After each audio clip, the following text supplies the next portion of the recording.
Our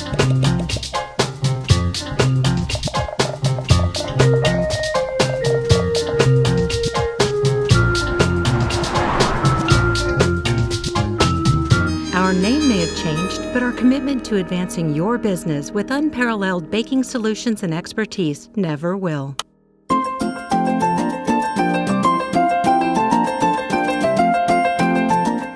Another way that you can add some signature twists to your loaf and some new eye appeal is through the use of toppings and decorative cuts. I'd like to demonstrate the topping and also talk a little bit about the proper timing of the topping. After the loaf is formed, before it's proofed, that should be the time that the loaf is actually topped. And the way that I prefer to do it is I prefer to take a wet towel on a sheet pan, not really puddled water, but just a nice wet towel. Roll the surface of the bread inside of what you want to top so that it's nice and moist, and then roll it inside of the selected toppings. It's the fastest and easiest way to get the toppings applied uniformly and completely. There's a variety of different toppings that you can see on the table. We just did sesame seeds.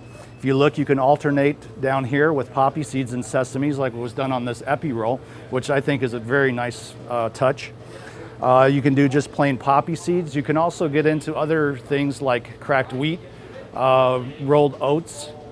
After everything's been topped, it goes to the proof box where it'll raise prior to being cut before going into the oven. You never want to cut your bread prior to the proof box because you're going to lose all the cut definition and the functionality of those cuts. So the proper timing is once it comes out of the proof box and it has the time to dry so the knife doesn't drag, that's the point where you'll actually score the tops of the bread.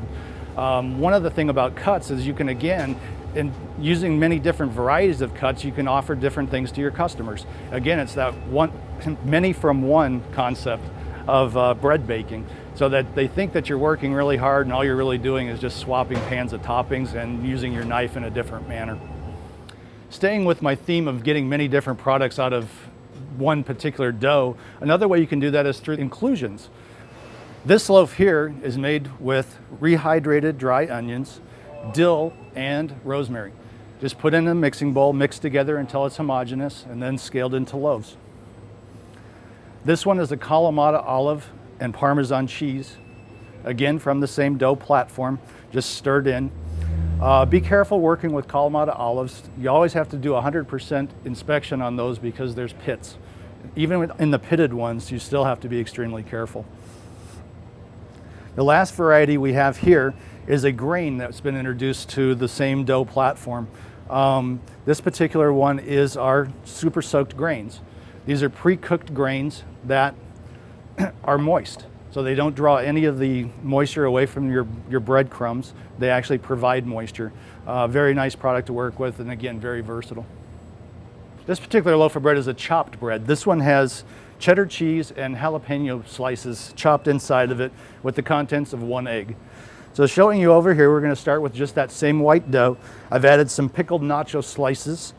I'm going to crack the egg and throw it in there just to help bind everything up once we get it all chopped up. And since I don't have cheddar cheese, you get to see mozzarella today. So we're going to add the cheese, fold it up into a little ball so that it kind of stays together. Then using a bench scraper, we're just going to work it front to back, side to side.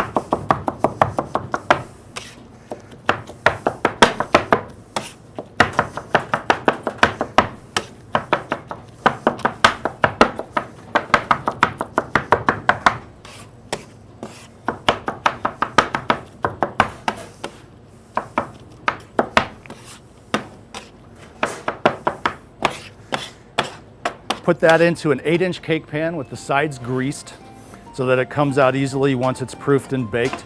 And I know it doesn't look pretty, but it sure tastes good. And out of the oven, it comes out looking similar to this loaf.